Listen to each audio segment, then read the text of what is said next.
Hello, hello, hello. Once more, good morning, good afternoon, or good evening, whatever time it is, wherever in this world it is that you are.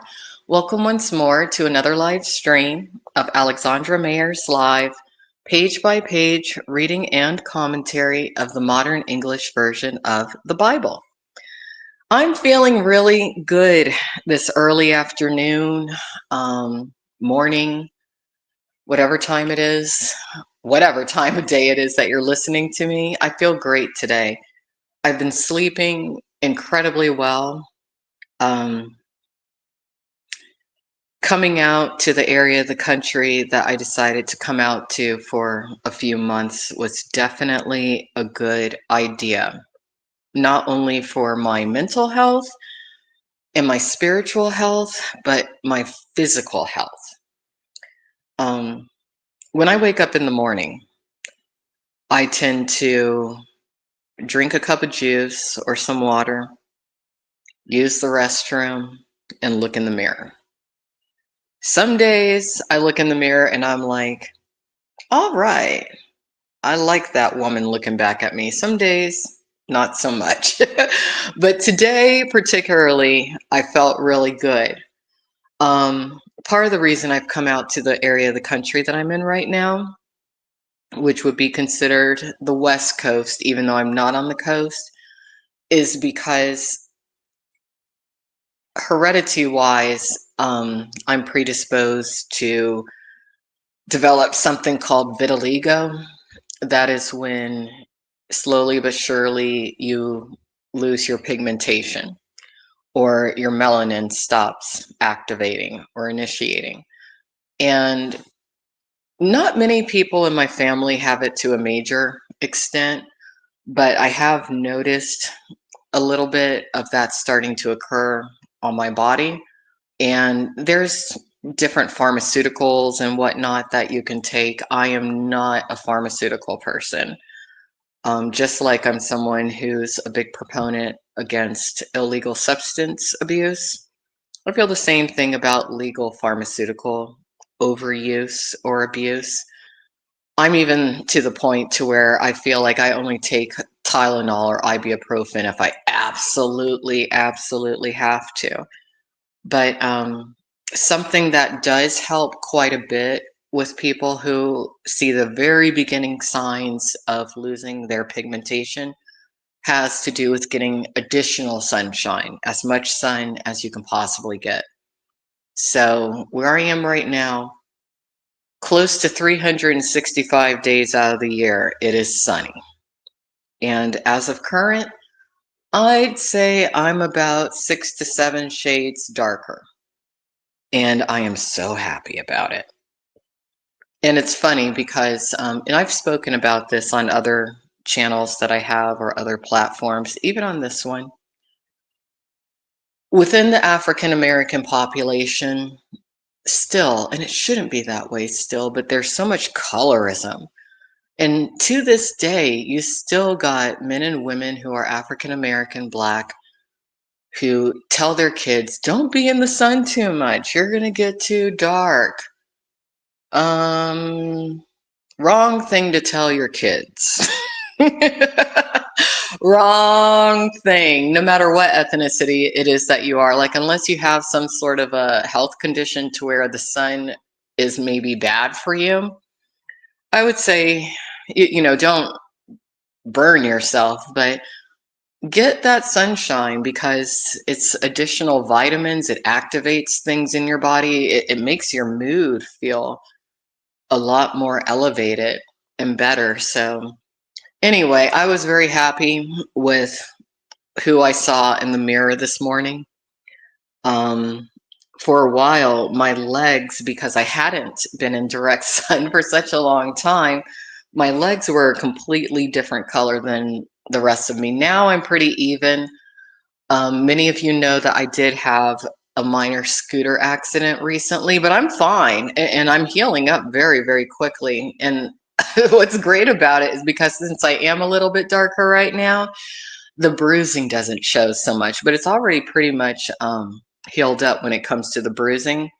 I'm just waiting for my scrapes to completely heal and whatnot. So hopefully by maybe the end of September or maybe the end of this month, I'll be able to start trying to even out those little patches of skin that got scraped off when I crashed.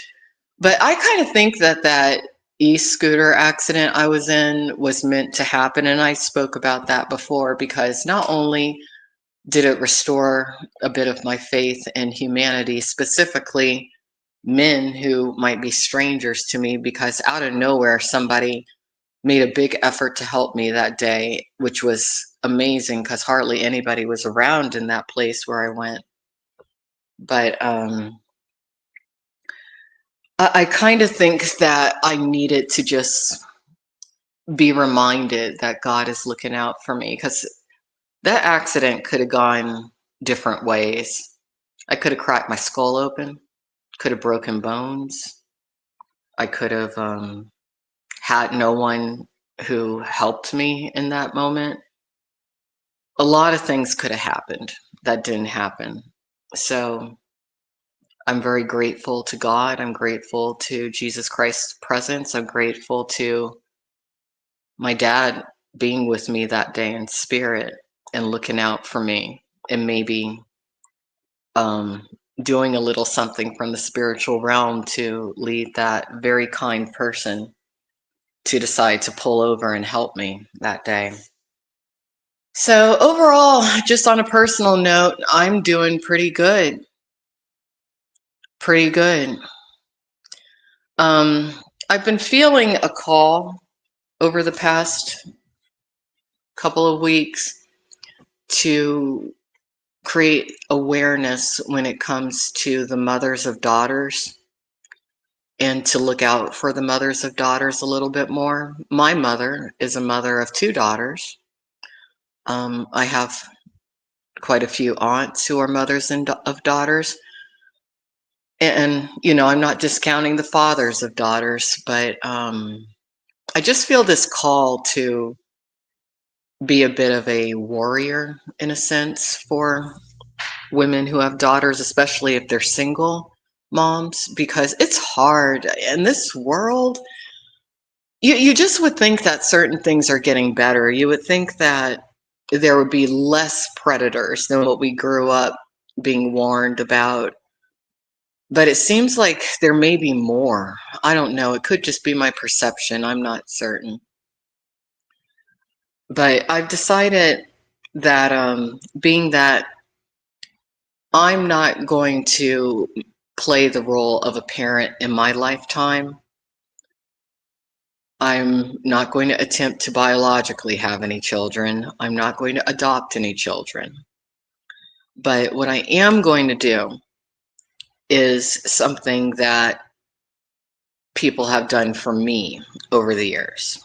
I am going to do something to where I create something.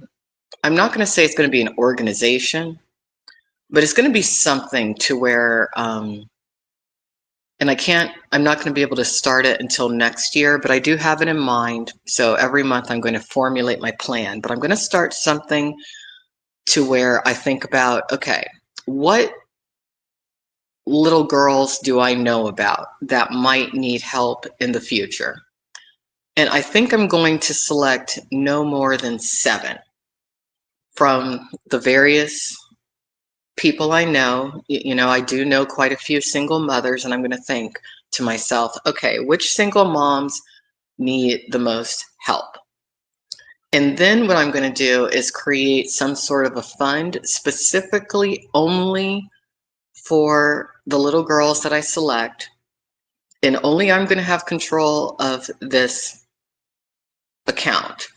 But what I'm going to do is whenever I see that something is going on in their mother's life to where maybe the mom needs some additional assistance or something financially, or if she needs defense from maybe people coming at her negatively, I will be able to help remotely.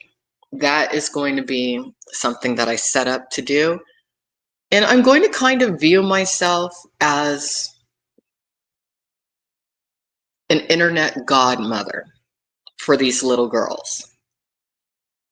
I don't ever really want to be immediately in their lives. I'm not looking to be a babysitter. I'm not looking to do anything hands-on, which is probably the reason that I have made the conscious choice that I don't want to play the role of a parent, because I don't.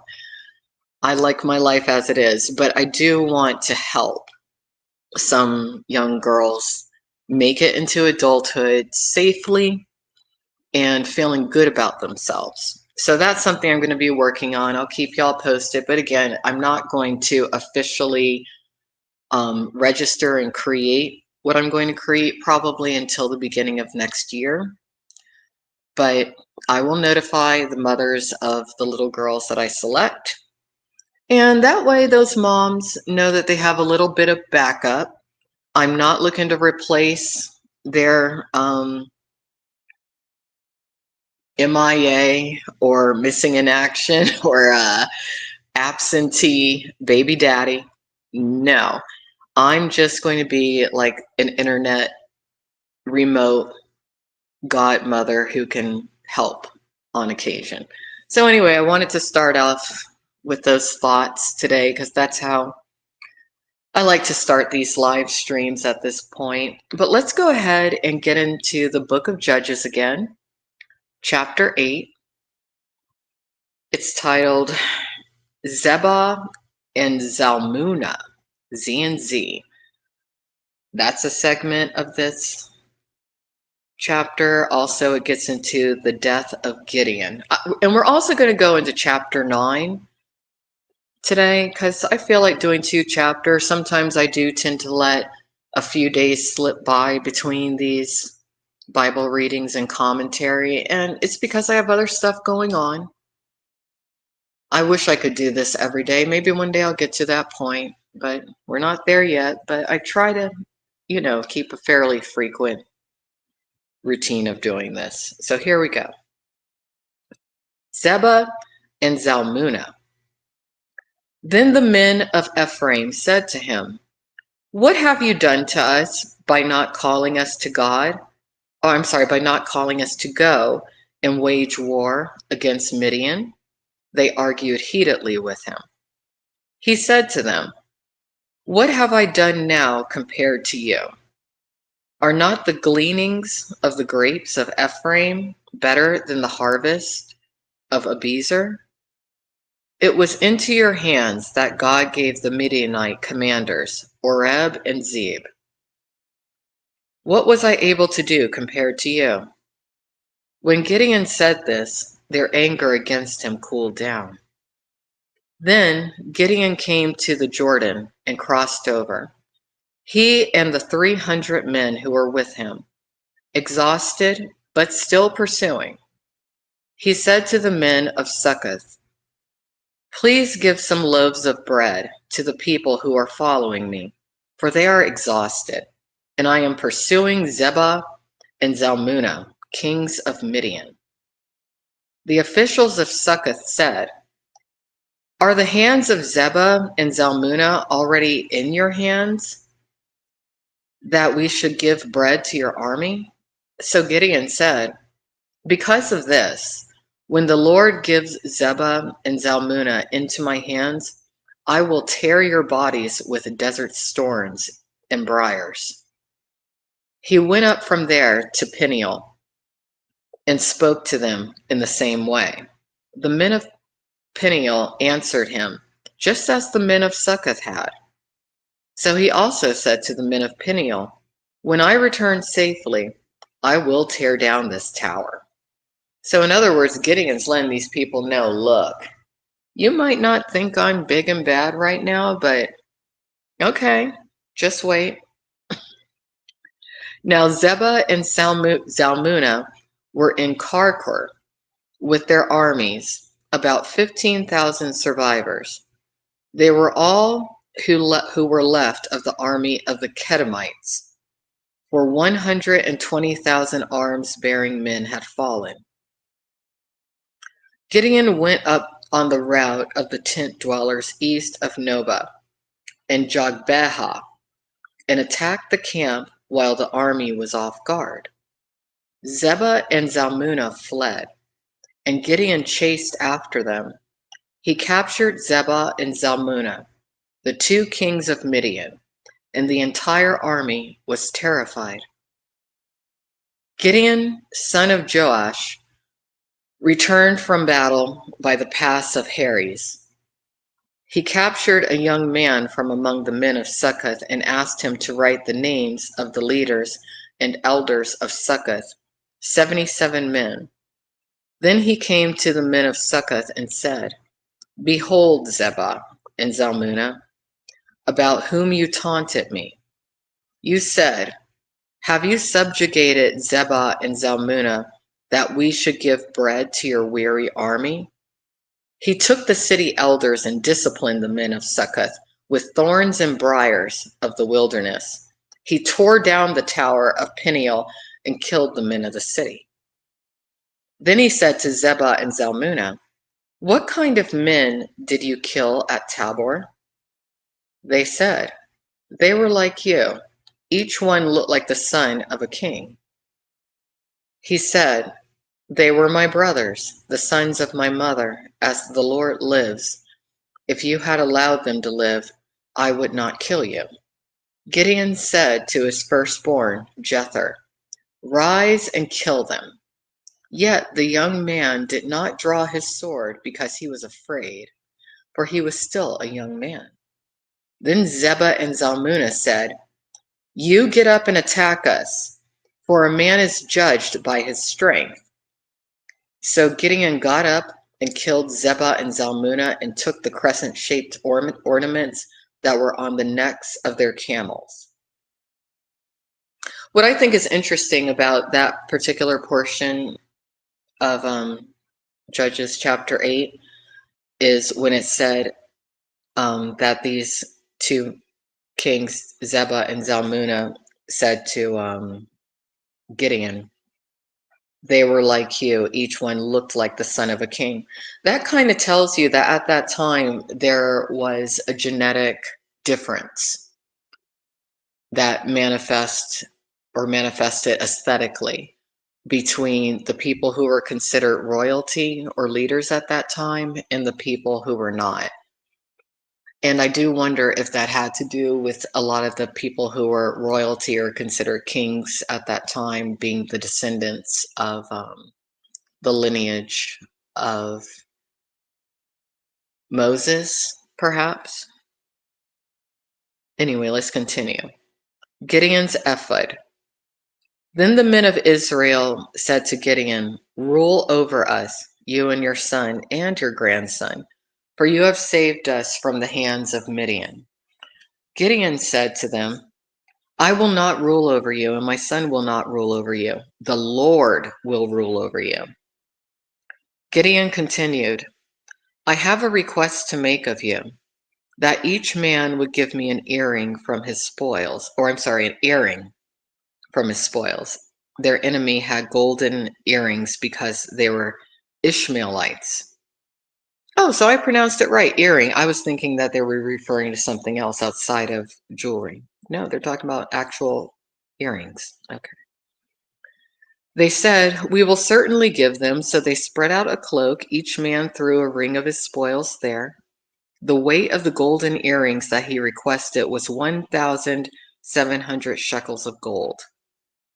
This was in addition to the crescent-shaped ornaments, jewelry, and purple clothing worn by kings of Midian, as well as the chains hanging on the necks of their camels. So purple had quite the significance, that particular color at that time. It was probably a difficult color to create. Blue that blue pigment at that time was probably difficult to find. So it was very valuable. And even today, purple is regarded as a royal color. But if you decide to encompass the element of purple or the color purple I suppose, into your life, you need to honor it and you need to do it right, you know? And that goes for anything that you bring into your life that has an idea that's powerful attached to it. I think that you should really do your best to do it justice. Gideon used these things. Wait, let me go back a little bit. Yeah. Gideon used these things to make an ephod. He put it in his city in Ophrah, and all Israel prostituted themselves to it there. That's an interesting term to use. It became a snare to Gideon and his family. The Midianites were humbled before the Israelites and did not lift their heads high again. The land had peace for 40 years in the day of Gideon.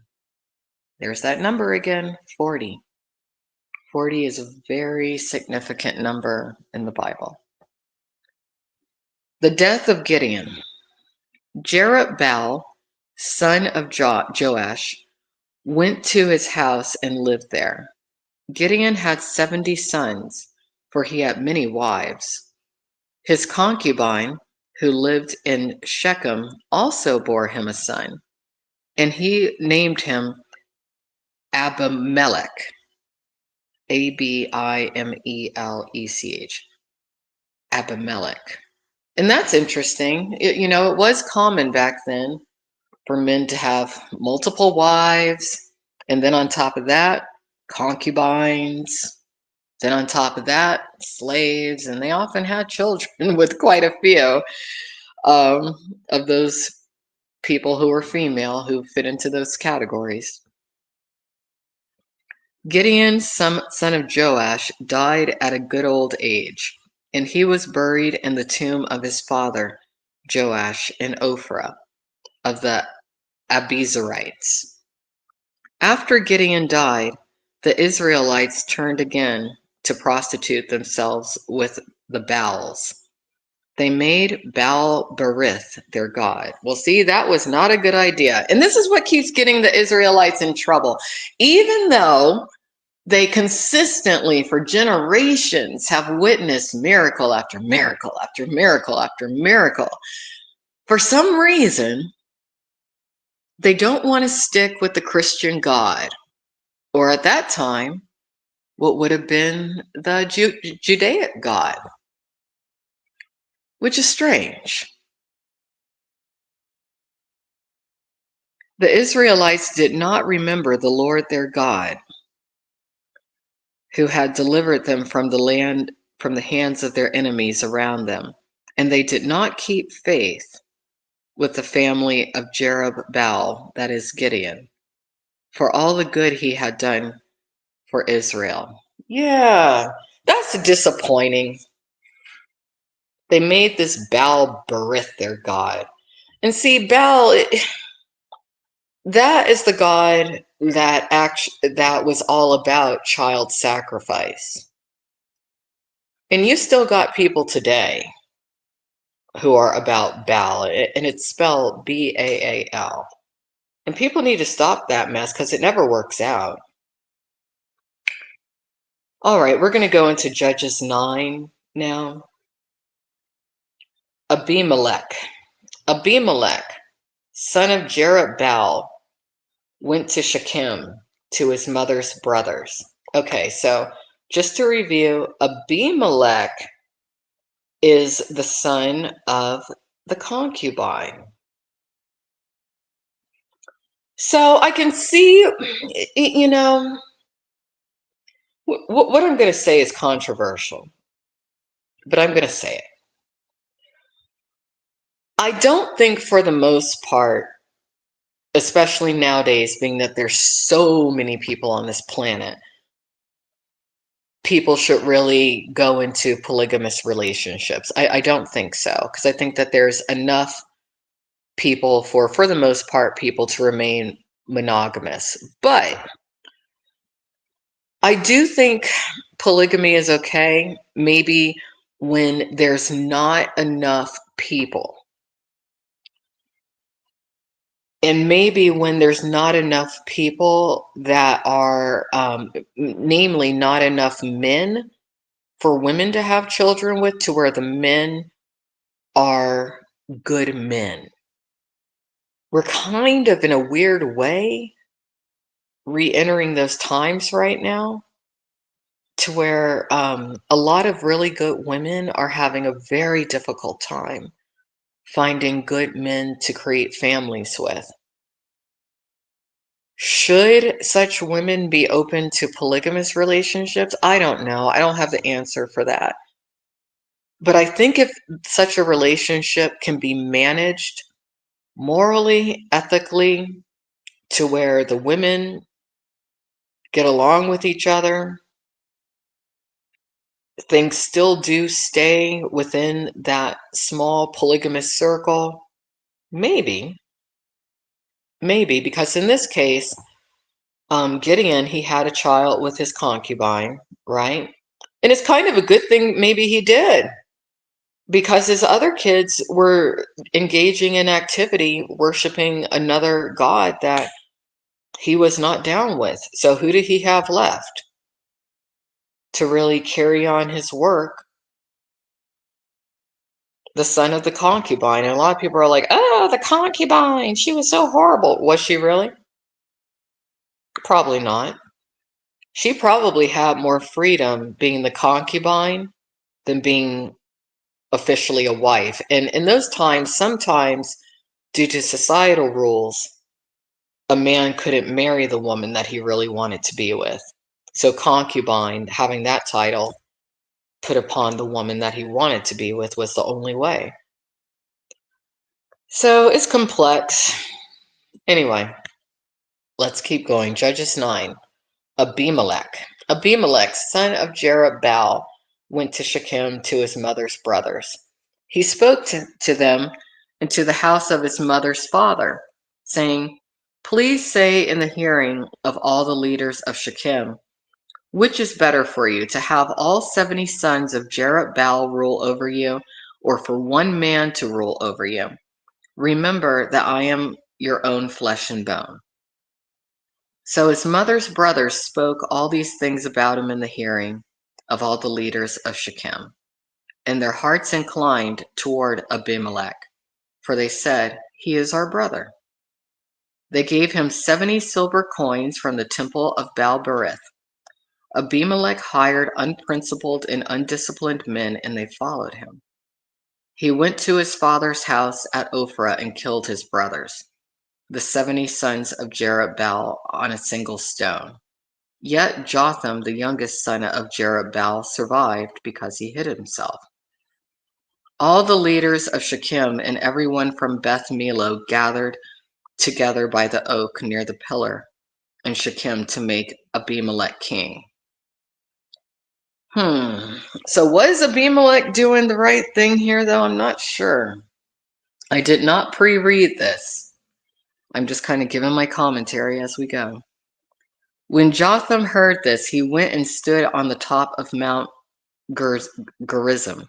He raised his voice and called out, saying to them, listen to me, leaders of Shechem, so that God may listen to you. The trees once went out to anoint a king over them. They said to the olive tree, rule over us. Yet the olive tree said to them, should I stop making oil by which God and men are honored, to go and sway over the trees? So the trees said to the fig tree, you come and rule over us. Yet the fig tree said to them, should I stop making my sweet aroma and my fruit to go sway over the trees? So the trees said to the grapevine, you come and rule over us. Yet the grapevine said to them, should I stop making my fresh wine, which cheers God and men, to go and sway over the trees? So the trees said to the thorn bush, you come and rule over us. The thorn bush said to the trees, if you really want to anoint me king over you, then come and take refuge in my shade. If not, let fire come out from the thorn bush and consume the cedars of Lebanon. Now then, did you show good faith and integrity when you made Abimelech king? Did you did you deal well with Jerubbaal and his family?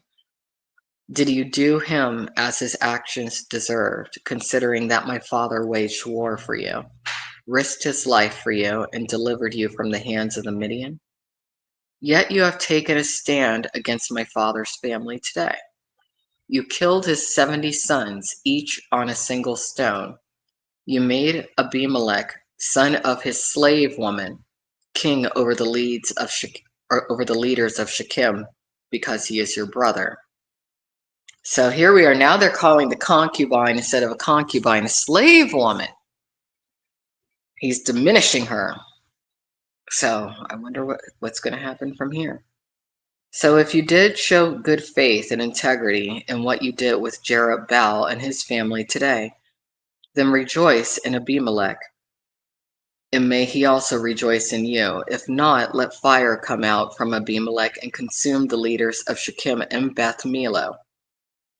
And let fire come out from the leaders of Shechem and from Beth Millo and consume Abimelech.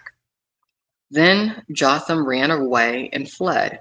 He went to Beer and lived there because of Abimelech, his brother. The downfall of Abimelech.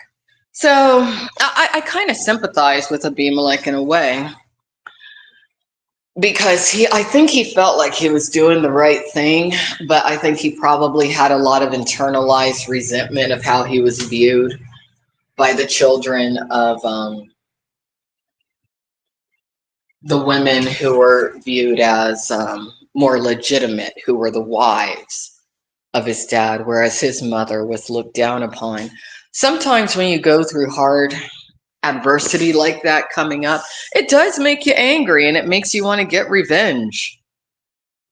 It makes you think to yourself, really? That's how you're going to look at me? I'm going to show you. So that seems to be the story of Abimelech. It's hard for me to determine whether or not he was for Baal or the real God. It's hard to tell, because those Israelites kept doing things that they weren't supposed to be doing when it came to worshiping gods that were not their God. So this is a little confusing for me. I will have to figure it out, but I will the next time I do this live stream. I'll tell you my findings. Okay. The downfall of Abimelech. After Abimelech ruled over Israel for 3 years, God sent an evil spirit between Abimelech and the leaders of Shechem, and the leaders of Shechem dealt treacherously with Abimelech, so that the violence done to the 70 sons of Jerubbaal and their blood might come back upon Abimelech, their brother who killed them, and upon the leaders of Shechem, who empowered him to kill his brothers. Oh, so God was not happy with what Abimelech did. He let Abimelech have a good run for a while, but there's that golden rule energy, do unto others as you would have done unto you. And also we have elements of karma that come into play here. Some people say that Christians are not, that karma doesn't mesh with Christians. I disagree when it comes to the actual concept of what karma is. What you put out is going to come back to you. God's always watching. The leaders of Shechem set ambushes against him on the hilltops and robbed all who passed by them on the road. This was told to Abimelech. Gal, the son of Ebed, and his brothers came to Shechem, and the leaders of Shechem trusted him. They went out to the field, gathered and trod their grapes, and had a celebration. They went to the temple of their God and ate, drank, and cursed Abimelech. Gal, son of Ebed, said, "Who is Abimelech, and who is Shechem, that we should serve him? Is he not the son of Jerubbaal, and is not Zebul his officer? Serve the sons of Hamor, the father of Shechem. Why should we serve Abimelech?" If only this people were under my command, I would get rid of Abimelech. So he said to Abimelech, muster your army and come out. Then Zebul, the city ruler, heard the words of Gal, son of Ebed, and he burned with anger. He secretly sent messengers to Abimelech, saying, behold, Gal, the son of Ebed, and his brothers have come to Shechem, and they are fortifying the city against you. So now get up at night, you and the people with you, and lie in wait in the field. In the morning at sunrise, get up early and attack the city. He and the people with him will come out to you. Then you can do to them as you find opportunity. Okay, so Abimelech got some insider information. So Abimelech and all the people who were with him got up at night and lay in wait by Shechem in 4 companies. When Gal, son of Ebed, went out and stood at the entrance of the city gate, then Abimelech and the people who were with him got up from their hiding places. Gal saw these people and said to Zebul, look, people are coming down from the hilltops. Zebul said to him, the shadows of the hills look like men to you. Gal spoke again and said, look, people are coming down from the middle of the land, and a company is coming by the way of the diviner's oak. Then Zebul said to them, where is your mouth now, which said, who is Abimelech, that we should serve him? Are not these the people you dismissed out of hand? Go now, I pray, and fight against them. So Gal went out before the leaders of Shechem and fought Abimelech. Abimelech chased him, and Gal fled from him. Many fell wounded at the entrance of the gate. Abimelech stayed in Urama, and Zebul drove out Gal and his brothers from living in Shechem. The next day, the people went out to the field, and this was told to Abimelech. So he took the people and divided them into 3 companies. They laid in wait in the field. When the people came out from the city, he rose up against them and struck them down. Abimelech and the company that was with him rushed forward and stood at the entrance of the city gate. The 2 other combat units attacked everyone in the field and struck them down. Abimelech fought against the city all that day. He captured the city and killed the people inside it. He tore down the city and spread salt over it. I wonder why the salt? To purify? Doesn't say.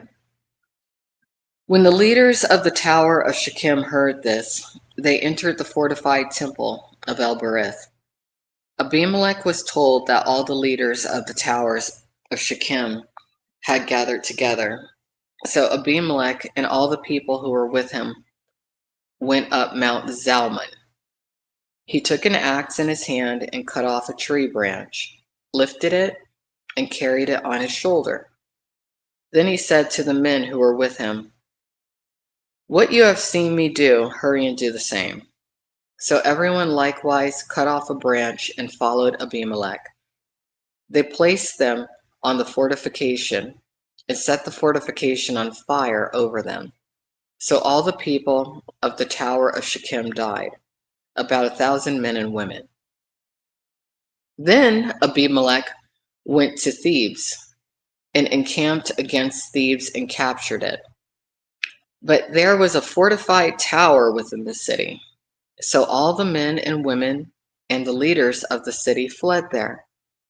They shut themselves in and went up to the top of the tower. Abimelech came to the tower and fought against it. But as he drew near to the tower entrance to burn it with fire, a certain woman dropped an upper millstone on the head of Abimelech and it crushed his skull. Oh, what a way to go. I wonder who the woman was. Had some very interesting women in that time. Quite a few were badasses.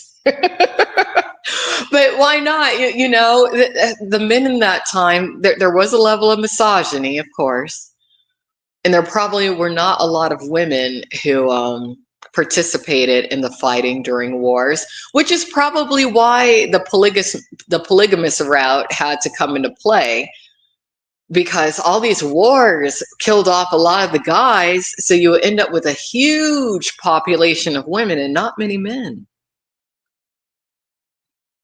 which may have been to the benefit of quite a few groups at that time, because even though the men were officially the leaders, if you have a bunch of women, who's really in control?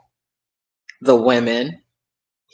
And I'll tell you, as a woman, one of the best things that you can do when you're in a position of trying to take care of a group of people, especially if there is the energy of misogyny at play,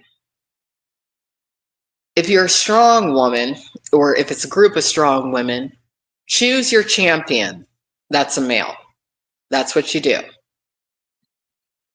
And you act as advisor to that male if that energy of misogyny is at play. And a lot of men are more than happy to be chosen as the champion of a strong woman or a group of strong women. You see that a lot, even nowadays. Urgently, he called to the young man who carried his gear and said to him, "Draw your sword and kill me, so that people may not say about me, 'A woman killed him.'"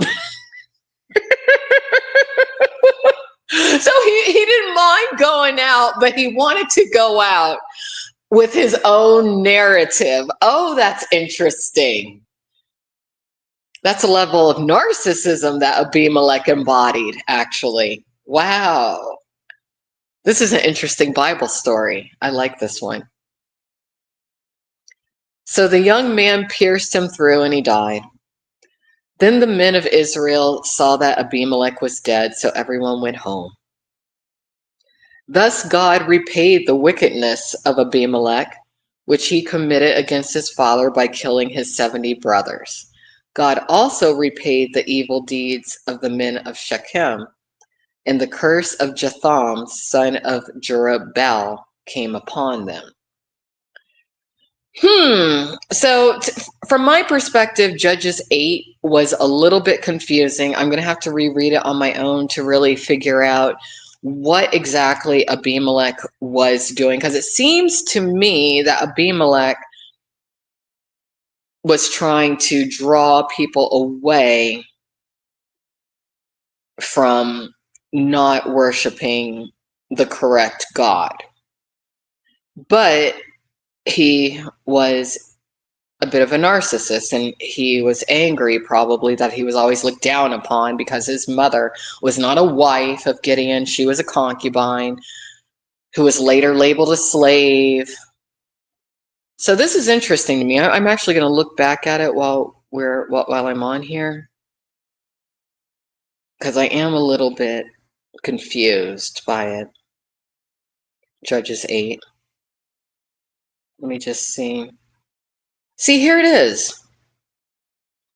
After Gideon died, the Israelites turned again toward the Baals, and they made Baal-berith their god. Okay. So they should not have done that. And just to verify, let me go back again. Gideon. Where's Abimelech?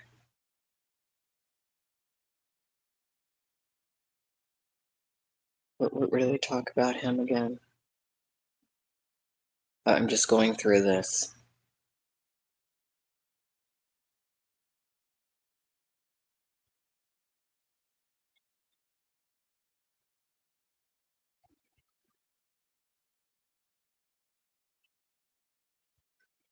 Yeah, here it is. Gideon had 70 sons. He had many wives. Yeah, so Gideon was really trying, it seems, to keep the Israelites, within the correct spirituality. So I don't think Abimelech was really evil. He just didn't make the best choices in killing his brothers. He shouldn't have done that. But he did try. He tried. All right, so we're going to go into Judges 10 tomorrow, maybe Judges 11 also. Everyone have a great day. I definitely will. I have some time right now. I think I'm going to go over on my other channel and do like an open chat just to see if people want to chat about certain issues at play in an area of the internet that I enjoy doing a bit of independent investigative journalism into. So everyone have a great day. Take care, and I will talk to y'all tomorrow, hopefully. Bye-bye.